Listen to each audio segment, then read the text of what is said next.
Welcome to Sip Tea with me. I'm your host, Lisa Schoenthal. Think of me as that fun and inspirational auntie or sister you always wish you'd had.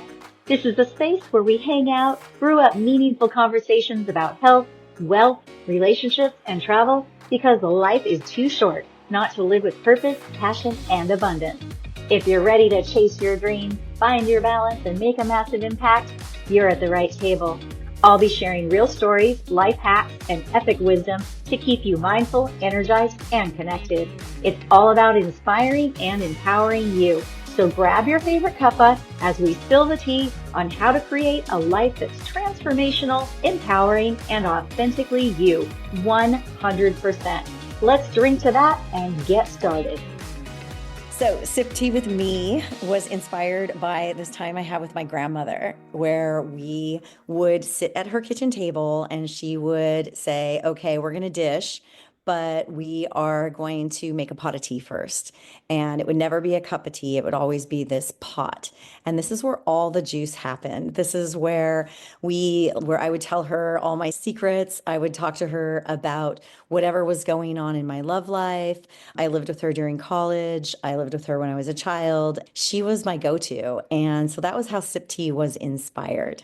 And what really lit me up is now I am in the position as a pseudo grandma, I'm an auntie, and I have these younger generations coming to me. But at the same time, my grandmothers are both gone, but I have older aunts. And I really believe in this idea of generational wisdom.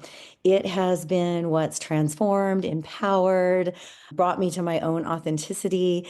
And it was really important for me to bring that to the next generation and to bring the wisdom from all the women that have learned and grown through their experiences.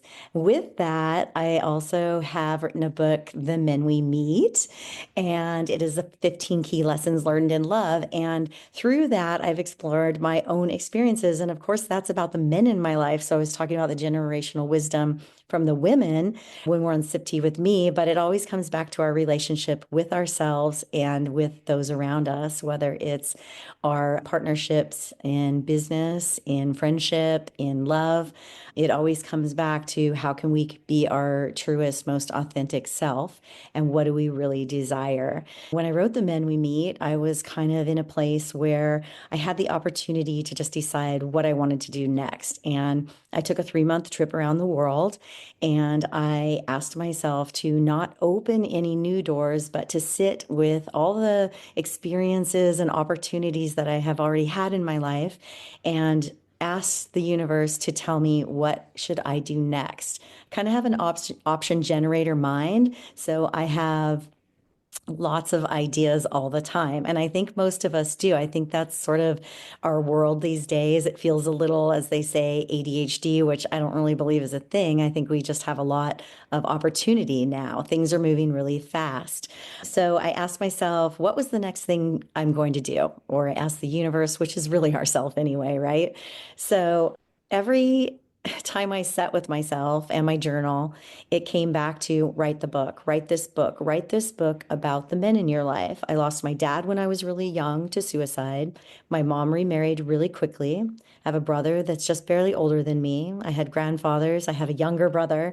And that sort of sets the tone for what we do in our lives, right? Our childhood conditionings set the tone for where we go in our lives. So from there, I decided that not only would I write about the childhood conditionings, that I would write about 15 of the most important men that were partners in my life, from my first boyfriend all the way through to where I was at the time, 10 years ago. And through that, I really discovered who I was. I didn't realize that this process of writing and sharing I was doing this project for myself. I didn't have a plan to put it out there, but it really helped me discover who I was and to see some patterns that were happening. It helped me to become accountable. It helped me find my sense of humor in things. It helped me find gratitude. It helped me to release things. Strangely enough, the energy it produced brought some people back into my life that allowed for some really funny aha moments and also some closure. And then it just became this thing. And when I sent it to a couple girlfriends and said, what do you think about this? They were like, I think you should share share this in the world. And those conversations began, and they all began around the discovering of ourselves. And that just took me again back to my grandmother and back to those moments that were sounding boards that taught me who I was. And that's where I'm at with this project, Sip Tea with Me. I hope that it is as fun and as enlightening and awakening and helps you to find your way, just as it's helped me to find mine. Thanks so much for listening and following Sip Tea with me. It's so important that you embrace your passion and purpose so that you can have a massive impact and take necessary action to change the world. This time with you means so much to me because it allows me to honor and serve my life purpose of inspiring, empowering, and awakening the hearts and minds of you, the next gen, because you are our future. Remember, I'm here to help. I see you. I believe in your ability to make the world a better place. Make sure you hit that follow button, invite a friend, and tune in again next week, fam, as we continue to transform, evolve, and awaken authenticity together. Until then, much love from Auntie Lise.